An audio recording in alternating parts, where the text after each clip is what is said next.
Amables televidentes, tengan todos ustedes muy buenos días, bienvenidos a este nuevo programa de Medicina TV. Esta vez un poco adelantado con relación a los días jueves, que es ordinariamente este espacio, debido a que el canal universitario tiene compromiso de transmisión en directo el día de mañana. Y el horario, debido a que a las 10 de la mañana hay otro espacio también dentro de la programación de televisión universitaria. Un saludo cordial a todos los amables televidentes, un saludo cordial a las provincias del departamento de Chuquisaca, al interior y exterior del país, a través de la onda satelital de televisión universitaria. En esta ocasión tenemos la grata presencia del doctor Elías Pablo Arévalo. Él es docente de la Facultad de Medicina, especialidad de Medicina Interna y Terapia Intensiva. Además, el doctor Elías Pablo Arévalo es director del Hospital Cristo de las Américas. Vamos a darle la cordial bienvenida al doctor Elías Pablo Arévalo.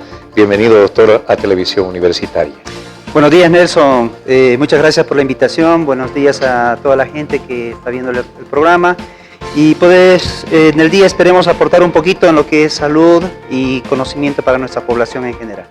Pues bien, el tema que vamos a tocar el día de hoy concretamente es el uso inadecuado de los antibióticos. ¿Qué podemos decir al respecto? Y a la amable teleaudiencia podemos decirles también que ya está habilitado el teléfono automático de Televisión Universitaria y el WhatsApp 734-46987 para las consultas respectivas. Entrando en tema, doctor Arévalo, ¿qué podemos hablar sobre esta conducta que es muy nociva y muy creciente cada vez más entre los pacientes, ¿no es cierto? Sí, exactamente. Actualmente el uso inadecuado o indebido de los antibióticos llega a ser un problema de salud mundial, es un problema de salud pública, donde realmente está teniendo una repercusión muy seria.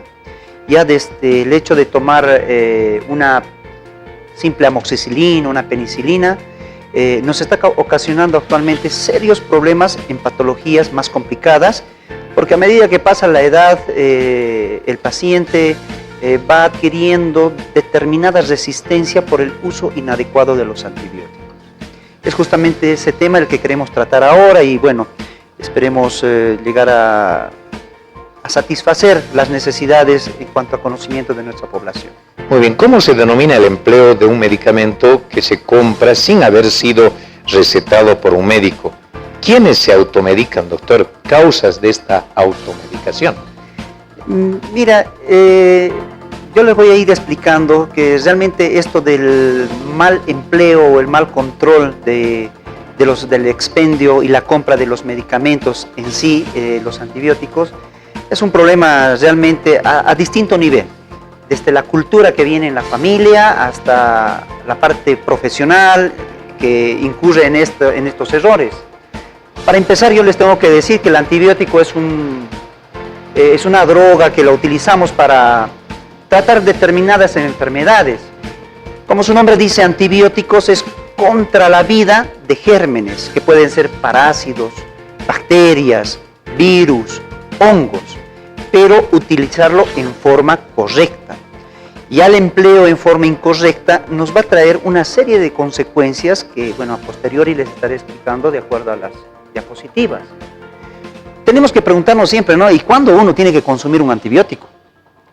El antibiótico tiene unas indicaciones precisas. Las indicaciones precisas es cuando uno está cursando un proceso infeccioso comprobado o sospechado. Si uno emplea antibióticos en forma inadecuada, vamos a ver las severas complicaciones que tendremos tanto en la economía de la población, del paciente, de la familia, del Estado, como también en el mismo organismo del propio paciente. Así que por eso, que consumir los adecuados tiene que ser consumido en forma adecuada. El uso inadecuado de los antibióticos nos va a ocasionar desde simples procesos alérgicos hasta complicaciones más severas que son la resistencia a los mismos.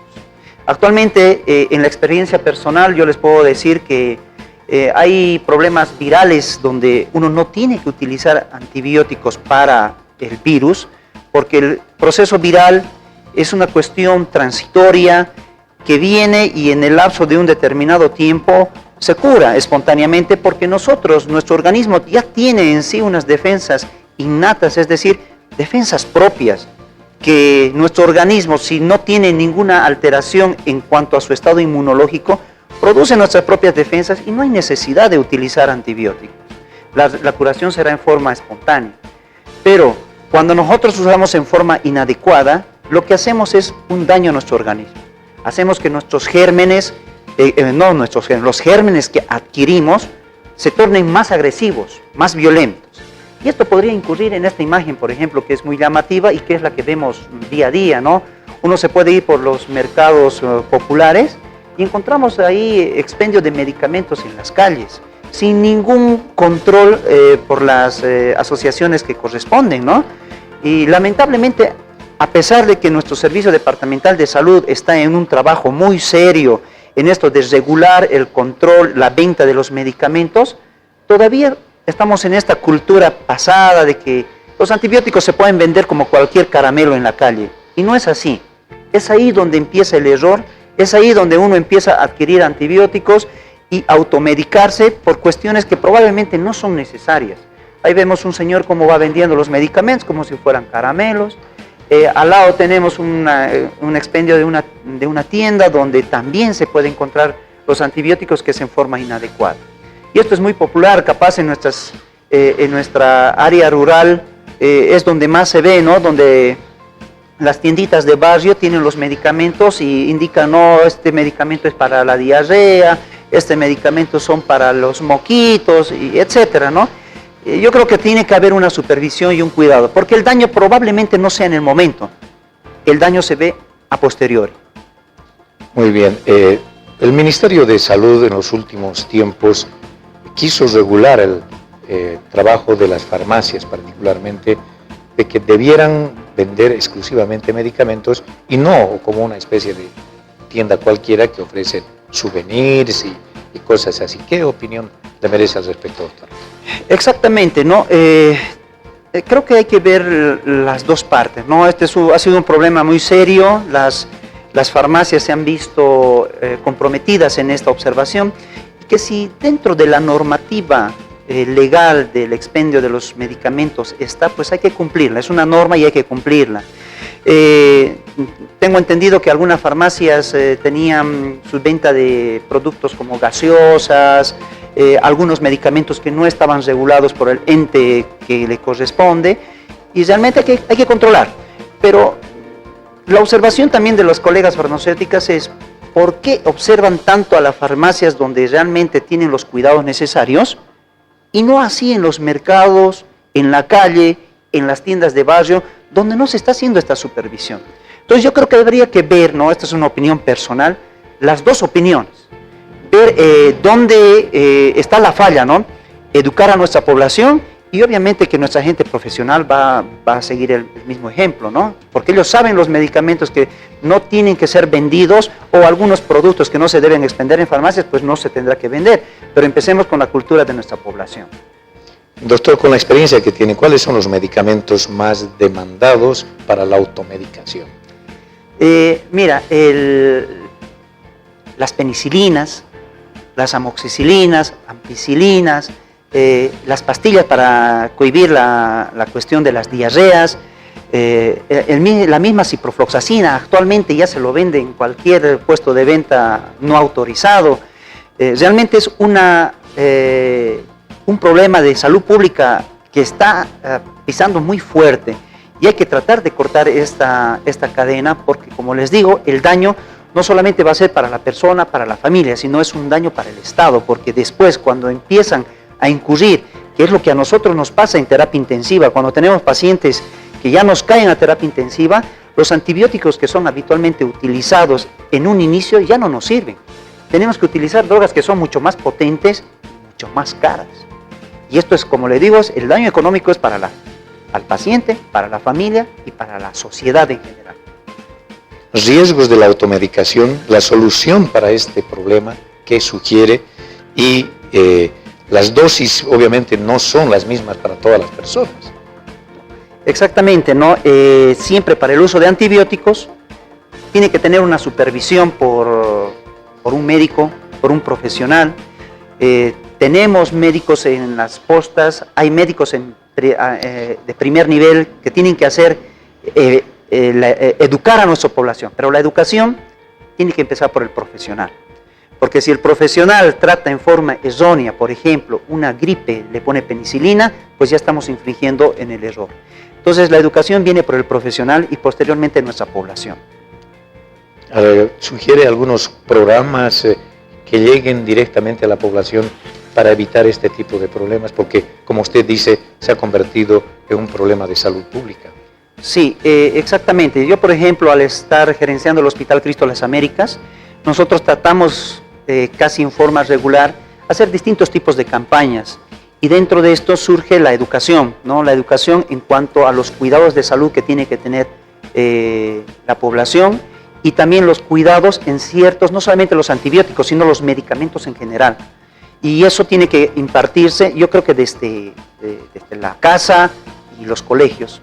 Ahora con la Facultad de Medicina, claro, sería muy interesante empezar a dar a conocer esta patología, que mucha gente lo conoce, pero probablemente superficialmente, porque dice, si me tomo un antibiótico, por ejemplo, tengo que hacer un tratamiento de una amigdalitis por una semana y lo hace 3 días porque se siente mejor e interrumpe el tratamiento. Eso también es falta de educación, de cultura, porque estamos interrumpiendo un tratamiento y lo que estamos causando es causar más resistencia hacia el germen que estamos tratando. ¿Qué precauciones deben tomar con respecto a los recién nacidos, a las mujeres embarazadas, a los niños y a las personas de la tercera edad? La dosis siempre es kilo-peso, ¿no? Si hay un niño, una embarazada, o está dando de lactar o amamantar, o son pacientes ancianos que ya tienen, por cuestiones de la propia edad, algunas enfermedades asociadas, uno tiene que tener sumamente cuidado. Utilizar el antibiótico adecuado para la patología correcta y dar la dosis también en forma correcta. Y siempre supervisado por un profesional médico. ¿Cómo elegir la dilución, doctor? Depende mucho de esto, ¿no? De la patología que vamos a tratar. Por ejemplo, si yo me trato de niños, los niños habitualmente tratan en suspensión, ¿no? En jarabitos. Tratar de que los jarabes tengan una buena tolerancia, porque otra de las cosas es que existen muchas industrias farmacéuticas donde sus productos son tan malos, tan pésimos, que el bebé no puede tolerar un determinado antibiótico. Y hay que tratarle de buscar, por ahí gastar un poquito más, pero buscarle algo que sea bien tolerado hacia el paciente y pueda cumplir el tratamiento y no interrumpir por intolerancias. En el anciano lo mismo, ¿no? Ver si existen comprimidos dispersables, soluciones o de última, si el caso amerita, utilizar antibióticos ya sea intramuscular o endovenoso. Todo depende de la situación. ¿En qué presentaciones vienen los remedios homeopáticos, doctor? Distinto tipo. Hay distinto tipo, sobre todo muchos vienen con asociaciones casi naturales, en infusiones, por ejemplo, pueden venir en ungüentos, pomadas, cremas, o les pueden también preparar en forma de cápsulas. ¿Las personas diabéticas pueden seguir un tratamiento? Esta es una pregunta muy interesante. Sería muy bueno, o sea, la diabetes es una patología del día a día. Uno cuando está en consulta médica ve diabéticos a montón, grandes cantidades. Y el paciente diabético en sí ya es un paciente inmunodeprimido, es un paciente que tiene alteraciones inmunológicas. Entonces, este paciente hay síntomas que debería presentarlos y no los presenta, sobre todo en este tema que estamos tratando, que son las infecciones. Cuando un paciente diabético tiene una infección, por ejemplo, en la orina, que es lo más frecuente, a veces no tiene síntomas urinarios. Y al paciente diabético, ¿qué hay que hacer? Su examen de orina, su cultivo y el antibiograma para utilizar el antibiótico correcto. Como los tiempos para tomar un antibiograma son relativamente largos, son entre 48 a 72 horas, y tener el aislamiento bacteriológico, lo que uno hace es utilizar el antibiótico empírico.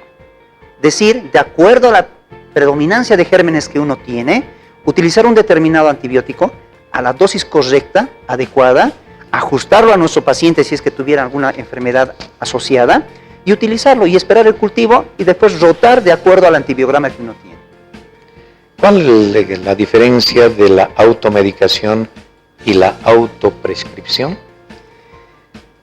En términos populares es lo mismo. Es lo mismo, ¿no? Claro, es lo mismo, porque si yo me automedico es porque me estoy autoprescribiendo. Sí, Sí, en términos generales es lo mismo. Y ese es un grave error. Pero aunque no creas, probablemente se ve esto en gente que tiene familiares en personal de salud.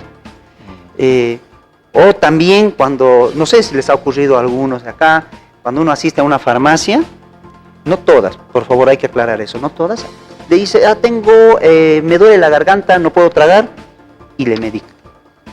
Eso nos ha pasado a muchos, a mí personalmente me ha pasado, en mi familia nos ha pasado. Yo le digo, por eso que lo digo abiertamente, porque pasa, y todavía sigue pasando. Hay muy pocas farmacias donde realmente manejan el protocolo que corresponde al expendio de los medicamentos con prescripción médica. Pero bueno, seguimos todavía en esta cultura de medicar sin ser los profesionales correspondientes. ¿Cómo sé que medicamentos han sido autorizados por la Secretaría de Salud para su venta sin receta si he comprado muchos de ellos sin necesidad de dicha receta? Justamente en una de las diapositivas, ahí en la que nos quedamos, se explicaba, ¿no? ¿Qué hago con los medicamentos que han sido autorizados por el CEDES? Porque si toda farmacia habilitada tiene en su ingreso como alguna tienda comercial su autorización por el CEDES para que pueda expender medicamentos. Si nosotros compramos medicamentos que han sido autorizados y los tenemos en casa y, bueno, por X motivo nos ha sobrado, eso también hay que tener mucho cuidado. Uno tiene su pequeña farmacia, su pequeño botiquín en casa, guarda los medicamentos. Si se trata de antibióticos, nosotros tenemos que estar seguros que los antibióticos nos sirvan para alguna otra oportunidad, pero en la dosis y la cantidad que corresponde. Porque si es una dosis insuficiente, les doy el ejemplo, por ejemplo, que a mí me haya sobrado 3 comprimidos, pues o lo descarto, o si no lo guardo y completo con el restante que sea cuando me toque, para tener un poco más de educación. Y aquí en estos ejemplos yo les muestro, miren, realmente cómo puede ser el uso inadecuado de los antibióticos, qué cosa nos puede ocasionar. Esto es una simple rinitis, que es la primera imagen en su pantalla de la mano izquierda, donde nos causa una especie de congestión, una alergia, eso se llama rinitis, que puede ser ocasionada por los antibióticos, ¿ya? Eso es simple, pero ¿qué pasa si esa rinitis pasa a la vía aérea superior? Nos produce un edema de glotis, un laringoespasmo, oclusión de la vía aérea, eso nos puede ocasionar hasta una muerte por ahogamiento. Y llegamos a terapia intensiva, traqueostomizados y demás, si es que llegamos. Entonces, puede producir si es que el medicamento también ha sido prescripto y no ha sido controlado, porque probablemente el paciente nunca lo tomó y puede desarrollar hasta un proceso alérgico que está manifestado ahí en la imagen del medio como un rash cutáneo. Esa es una reacción alérgica a nivel cutáneo, pero puede diseminarse y hacerse sistémica y comprometer otros órganos, como por ejemplo la imagen del lado derecho a nivel intestinal. Si yo tomo antibióticos en forma excesiva, por varios días y en dosis no controlada, yo puedo barrer mi flora intestinal. ¿Qué quiere decir eso? Que a nivel del intestino nosotros tenemos un epitelio que nos recubre la parte interna del intestino, que nos ayuda a digerir los alimentos y en muchas funciones metabólicas de nuestro organismo. El antibiótico puede destruir y barrer esta flora normal que tenemos ahí. Nosotros habitualmente tenemos una flora que es saprófita, son bacterias que están ahí, que no nos causan ningún daño, nos ayudan a convivir y a digerir muchos de los alimentos, pero se nos puede alterar por el uso irracional de los antibióticos y provocarnos trastornos de diarreas, translocaciones bacterianas, se puede llegar el intestino a lesionar y perforar, o sea, hay muchas complicaciones. Por eso que les digo, aparte, otro de los puntos a tratar sería la resistencia, que habíamos comentado hace un poquito, ¿no? La resistencia a los antibióticos. Lo que nos va a hacer es que los gérmenes que habitualmente existen en nuestra sociedad, estas bacterias, estos virus, estos hongos, nos van a producir una especie de fortalecimiento, de acostumbramiento al antibiótico que vamos utilizando. Si nosotros utilizamos antibióticos en dosis inadecuada o interrumpimos el tratamiento, lo que hacemos es que nuestro organismo, estos microorganismos se vuelvan más fuertes, más tolerantes a los antibióticos simples que podemos utilizar. Y es así que en la siguiente imagen seguramente les voy a esquematizar cómo un germen puede tener una tolerancia, una especie de caparazón, para que no le pueda hacer nada el antibiótico que nosotros utilizamos. Y se vuelve fuerte, y en vez de estar utilizando ya lo que antes costaba, por ejemplo, una amoxicilina, pónganle un boliviano, con una dosis diaria de 3 y un tratamiento completo de 30 bolivianos, se triplica los costos porque tengo que utilizar antibióticos de últimas generaciones, y mis costos de 30, 40 bolivianos pues se me van a ir a 200, 300, 400 bolivianos, ¿no? Entonces esto es como reiteramos, es un problema realmente muy serio de salud pública. Bien, ¿tenemos más imágenes ahí, doctor? Sí, tenemos algunas imágenes para continuar explicando, ¿no? Algunas medidas correctivas, por ejemplo, ¿no? ¿Qué tenemos que hacer? ¿Cuál es la conducta que uno tiene que tener para evitar la resistencia bacteriana? Creo que la educación es fundamental. La educación tiene que partir de nuestra casa. Cuando ya vayamos y consultemos con el profesional, también consultar con nuestro profesional si es necesario el empleo de los antibióticos. De ser necesario, pues hay que cumplirlo a rajatabla, con la dosis y el tiempo que el profesional nos los indique. Creo que la educación es el tronco fundamental para evitar la resistencia bacteriana. Muy bien. ¿Cuándo y en qué se basa para considerar que un enfermo está grave o en estado crítico? Para usted, ¿hay alguna diferencia entre grave y crítico? ¿Cuáles? Sí, el enfermo grave o crítico ya casi tiene una similitud. Probablemente es la terminología. Un paciente crítico es un paciente que está en terapia intensiva, por lo general, ¿no? Porque es un paciente que debe estar en una unidad de cuidados críticos. Y si su motivo de ingreso ha sido un proceso infeccioso, ahí ya nosotros empezamos a determinar. Por ejemplo, pueden existir una neumonía adquirida en la comunidad, donde los gérmenes son simples. Gracias a Dios todavía el Streptococcus pneumoniae o el neumococo es un germen que es sensible a las penicilinas, que son drogas muy económicas y muy efectivas, pero pueden llegar a una terapia intensiva ya por una resistencia bacteriana por el tema que hablamos. Y cuando llega a terapia, ya no, para nosotros una penicilina, una amoxicilina ya no tiene ningún efecto. Lamentablemente tenemos que pasar o escalar a antibióticos de últimas generaciones, de otras agrupaciones, y donde realmente el costo se ve que es altísimo. Y la internación en este paciente crítico ya no es un día, 2 días, pueden ser 10 días, 2 semanas, incluso meses. Entonces esto es severamente más complicado porque se van asociando a otros procesos infecciosos. Un paciente en terapia ya no solamente viene con la infección y con la resistencia bacteriana de afuera o del mismo hospital, sino que empieza a adquirir otra flora, una flora intrahospitalaria que es una flora mucho más agresiva, a la cual nosotros tenemos que hacerle cultivos, antibiogramas casi secuenciales para ver cuál es el antibiótico específicamente que tenemos que utilizar, ¿no? Entonces un paciente crítico, un paciente grave es aquel paciente que requiere internación hospitalaria, dependiendo en sala de medicina interna o depende en unidad de cuidados intensivos. ¿Qué opinión tiene la medicina tradicional y el uso de las infusiones que recetan los médicos naturistas, doctor? Bueno, mira, la medicina natural es la base de los fármacos, ¿no? La gran cantidad de medicamentos es en base a los productos naturales, que los van sintetizando o son drogas semisintéticas.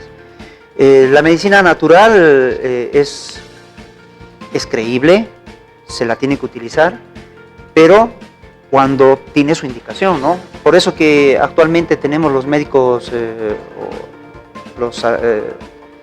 no los naturistas, que los llamamos, ¿no? Y tenemos farmacias naturistas, donde las infusiones tienen su efecto, efectivamente sirven, pero hay que saberlo utilizar. Muy bien. ¿Qué hacen diferente a un medicamento autorizado para su venta sin receta médica de uno que sí la requiere? Bueno, todo medicamento debería estar autorizado, ¿no? Y recetado. Yo te hago algo comparativo y probablemente a seguir un ejemplo. Cuando vos sales al exterior, tienes un problema, es bueno hablar de ejemplos, ¿no? Un problema odontológico, tienes una infección, el médico te receta el antibiótico adecuado, tú vas a la farmacia con tu prescripción y el medicamento te lo dan para el tratamiento completo. O sea, no es como yo voy a la farmacia acá y digo, véndame 3 amoxicilinas y me las venden. No, allá compras la caja entera con el tratamiento completo.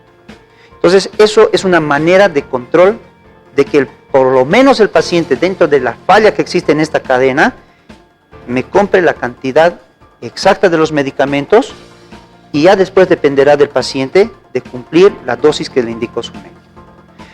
Todos los medicamentos deberían ser prescriptos. Ahora, aquel que es de venta libre, pasa esto que te digo, ¿no? Uno va, y si es de libre, y a mí me han recetado para 7 días, 21 comprimidos, tomando uno cada 8 horas, y yo voy por X motivo, hay que entender también la razón económica de nuestra gente, y decir, yo quiero que me venda, en vez de 21, véndame 15. Yo ya estoy infringiendo en un error, ¿no? Ahí ya tendríamos que tener una especie de control y decir, no, los medicamentos vienen para 7 días y lo tienen que comprar los 7 días, y colaborar, trabajar con nuestras compañeras farmacéuticas, donde ellas lo hacen, ¿no? Si es que no entiende, porque muchas veces no entienden la misma receta del médico, ¿no? Porque escribieron medio raro, y decir, no, usted tiene que tomar de esta manera como está en su prescripción médica, un comprimido cada 8 horas antes, después de las comidas, etc. ¿Qué se entiende por grado de seguridad?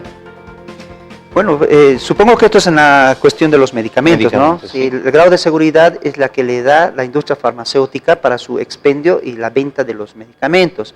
Es decir, que aquellos que tienen la certificación de acuerdo a distintas normas, nos dice que la garantía del medicamento es efectiva en el 100%. ¿Son distintas las indicaciones de un medicamento de libre acceso a las de un medicamento de receta? Yo creo que depende de la orientación. Si te recetan es porque el profesional cree que estos medicamentos van a ser efectivos y porque ya tiene la experiencia de haberlos utilizado y la seguridad de que al paciente no le va a causar o le va a causar efecto positivo. En cambio, el que se compra o se automedica porque cree que le fue bien, y bueno, ahí está la tela de juicio, ¿no? Porque no tenemos la experiencia del profesional. ¿Qué puedo hacer para obtener todos los beneficios que tienen los medicamentos de libre acceso y hacer a un lado sus posibles riesgos? Eso sería como una automedicación, ¿no? Entonces, la de libre acceso debería también estar controlada. O sea, si yo receto un medicamento de marca, porque uno tiene la experiencia,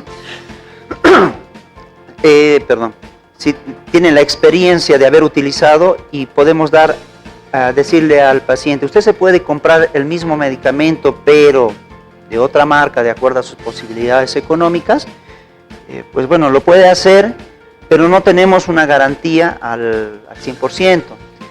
Actualmente hay muchas irregularidades dentro de los medicamentos. Hay medicamentos genéricos que tienen una procedencia dudosa, ¿no? Como no podemos comparar grandes farmacias, grandes empresas, con aquellas otras que no están reguladas por la normativa, por aquellas que los medicamentos lo traen en contrabando y bueno, no nos da ningún tipo de garantía. Entonces siempre cabe la duda. Dentro de este manejo tan delicado que es del medicamento, doctor, ¿cómo se hace para el servicio del Ministerio de Salud que controle a las empresas, a las droguerías, es decir, a las empresas farmacéuticas que están comercializando estos productos en Bolivia? ¿Cuántas tenemos y cuántas empresas están importando estos medicamentos? Afortunadamente, todas las empresas reconocidas y que están autorizadas están regidas por el Servicio Departamental de Salud y por el Ministerio de Salud. O sea, tienen todas sus normas. Antes de importar medicamentos al país, ellos tienen una certificación. Entonces, y ellos hacen su venta cuando están certificados y autorizados.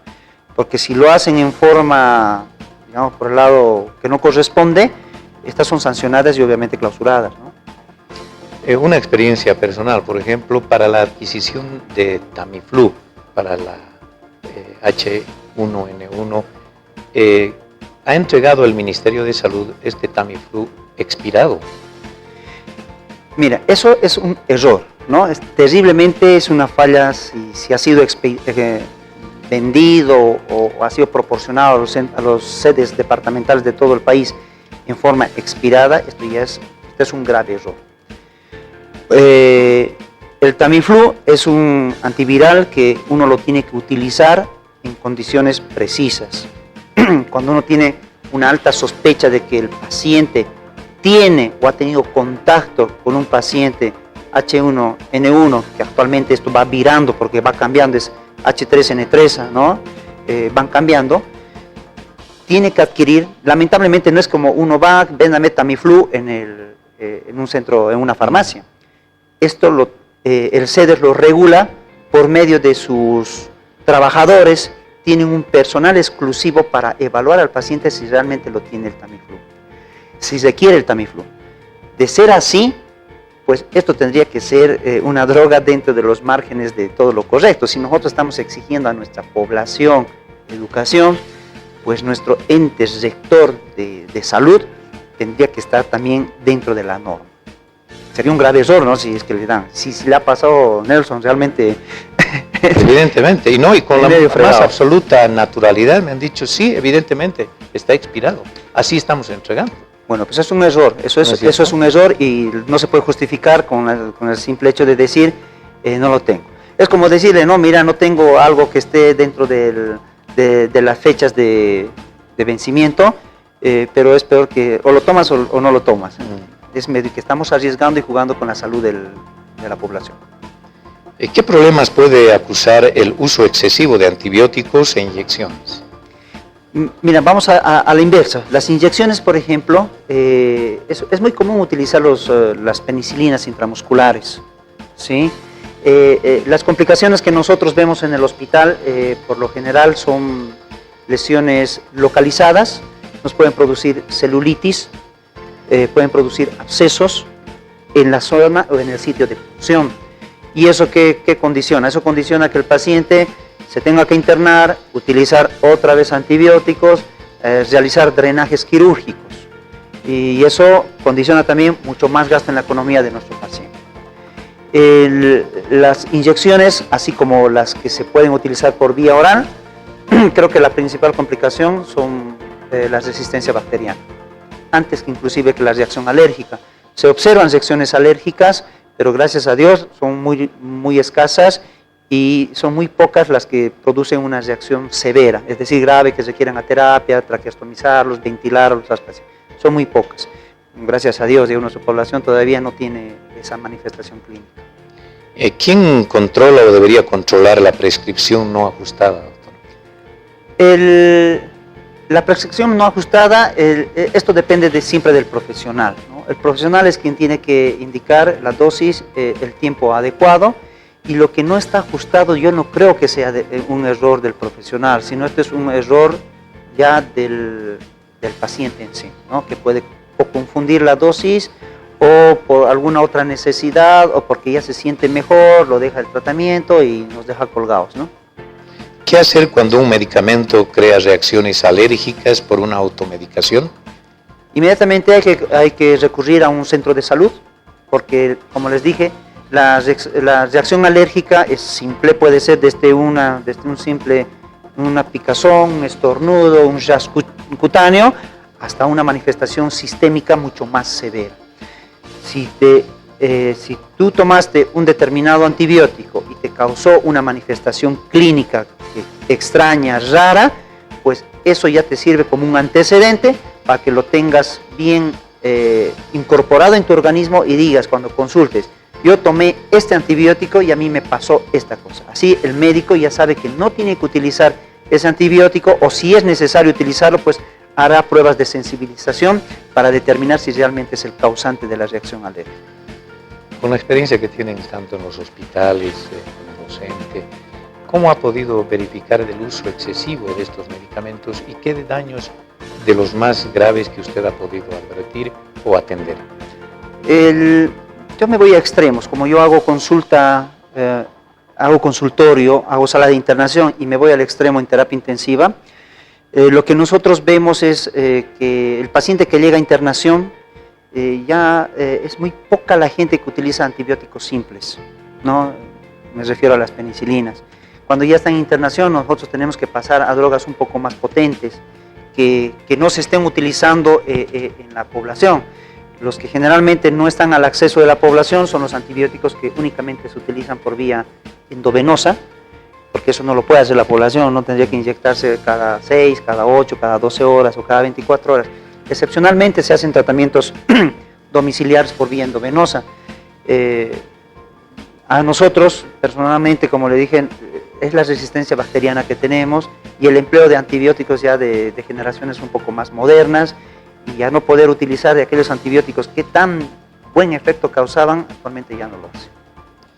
¿Cuáles son los factores que influyen a la automedicación en pacientes? La cultura, la educación. Es sobre todo la educación.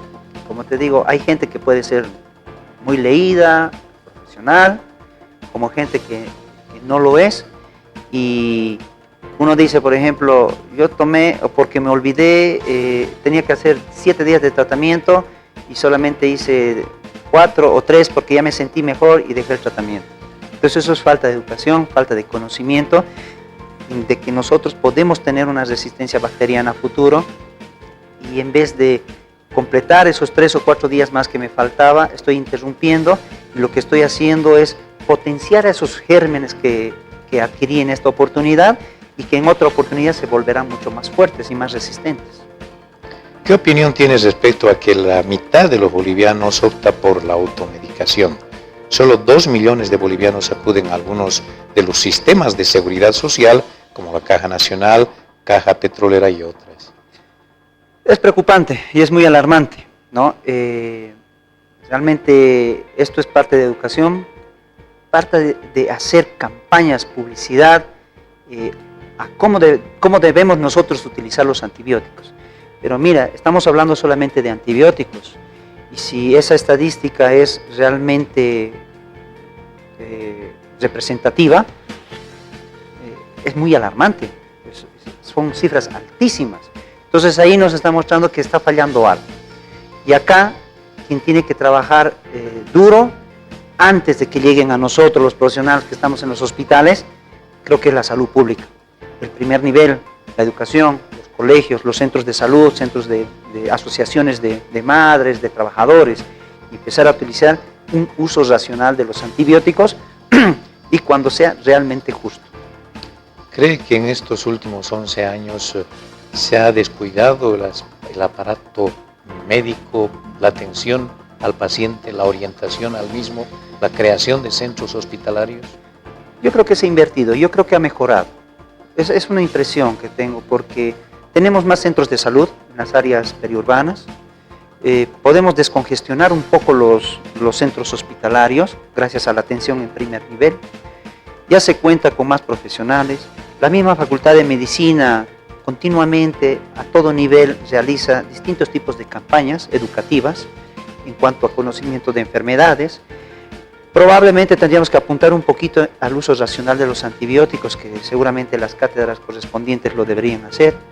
Hay, por ejemplo, en la Caja Nacional, regularmente hay una especie de publicidad en cuanto a las enfermedades, al cuidado que uno tiene que tener. Yo creo que se ha potenciado un poco la cultura en cuanto a salud. Usted una de las especialidades que tiene es terapista intensivista. ¿Cómo advierte la llegada del paciente por exceso o por intoxicación medicamentosa?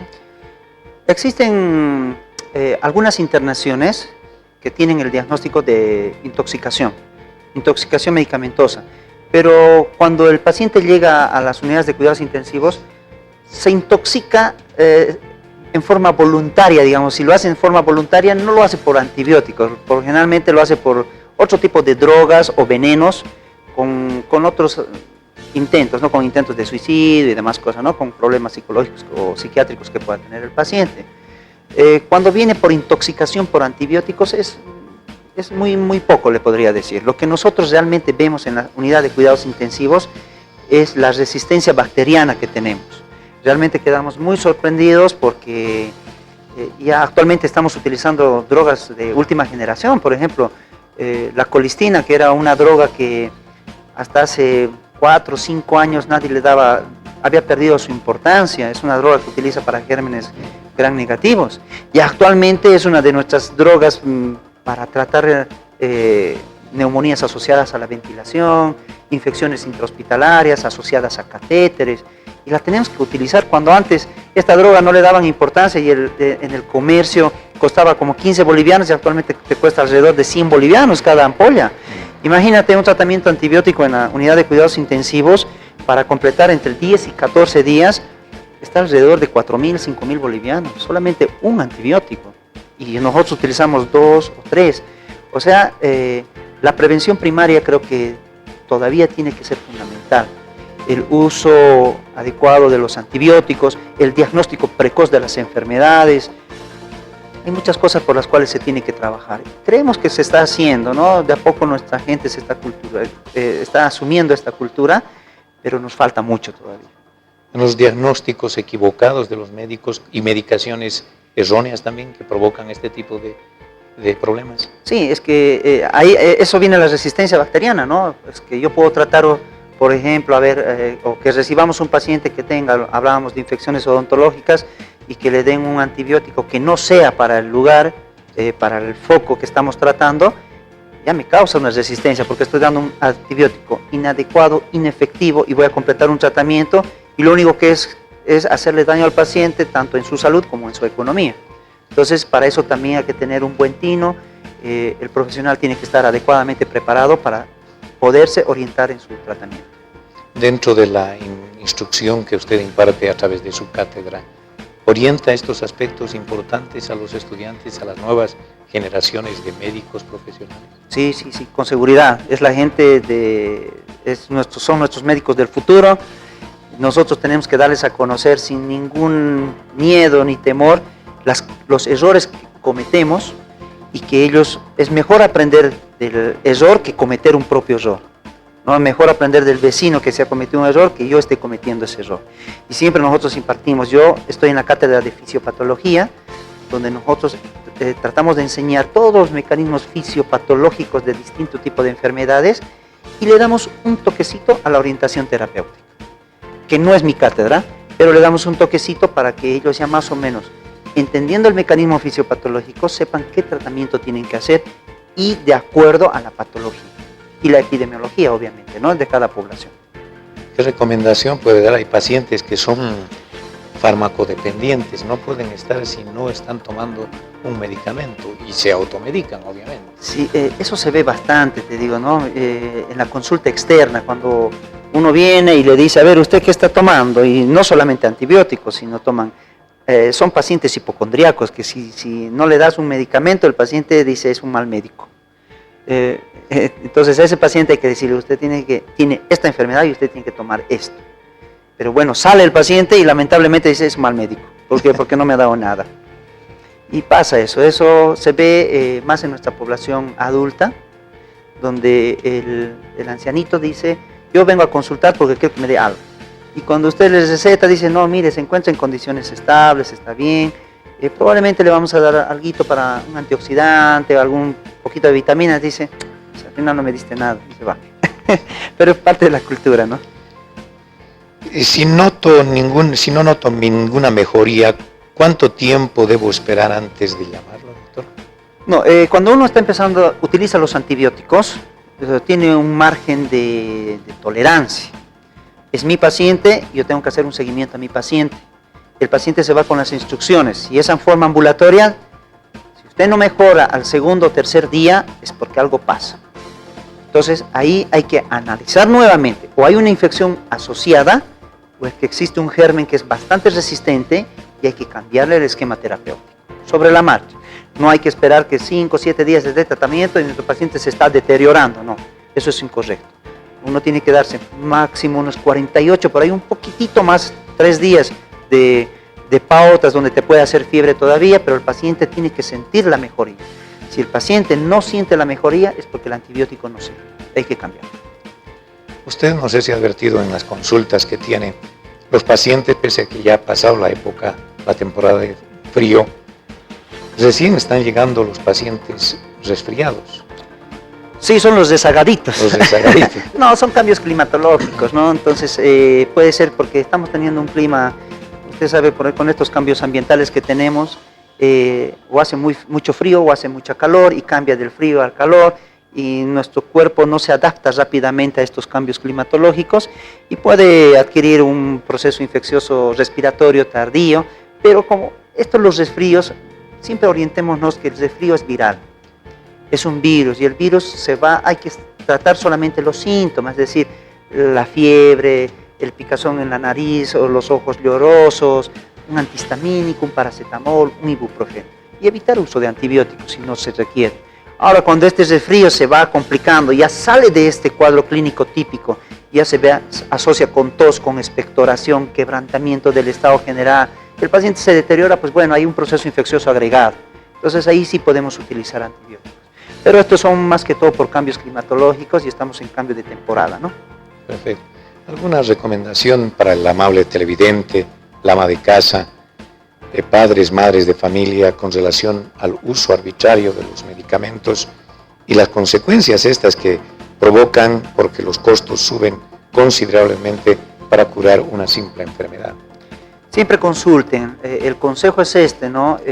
Consultar a un profesional para que tengan un diagnóstico correcto. Yo sé que muchas mamás, papás pueden tener la duda de que, bueno, si una vez se mejoró con esto, pues mejor le sigo dando porque me sobró. Eso no es tan correcto, simplemente ir y consultar con el profesional y decirle, no, mire, está pasando esto, y si el profesional considera que el antibiótico que tiene en casa y le sobró, hay que utilizarlo, pues lo tiene que utilizar, pero completar el esquema terapéutico, no dejarlo a medias y siempre sacarse la duda. Yo creo que acá está el profesional médico, por algo ha estudiado y se ha preparado para que podamos orientar en estas situaciones. Muy bien. ¿Algún otro aspecto más que considere importante que hayamos obviado nosotros y que es importante recalcar para conocimiento de la opinión pública, doctor? No, sí, simplemente decirle que este es un problema de salud mundial. Hay terminologías que la Organización Mundial de la Salud ha sacado y que la forma de prevenir esta resistencia a los antibióticos y sus efectos colaterales es siempre con educación, consultar a su médico, y si tienen dudas de algo de ello, pues el internet es libre, aunque no hay que creer todo lo que está en el internet. A veces, en vez de ayudar, confunde. Yo recomendaría que visiten a su médico y consulten con él para ver si las cosas que tienen que hacer es correcto. Perfecto. Doctor, ha sido usted muy amable en haber acudido a esta invitación de Televisión Universitaria para sacar más información y orientación a la población que necesita, a veces por falta de conocimiento, comete este tipo de errores de automedicarse y en vez de solucionar el problema, a veces están ahondando la problemática de salud. Muchas gracias, doctor, por su presencia en este programa. Muchas gracias, Nelson, muchas gracias al programa y a toda la población, un saludo, muchas gracias. Amables televidentes, acá nosotros vamos a poner punto final a este espacio el día de hoy, con otro similar el próximo día jueves a través de Televisión Universitaria. Tengan todos ustedes muy buenos días. Permiso.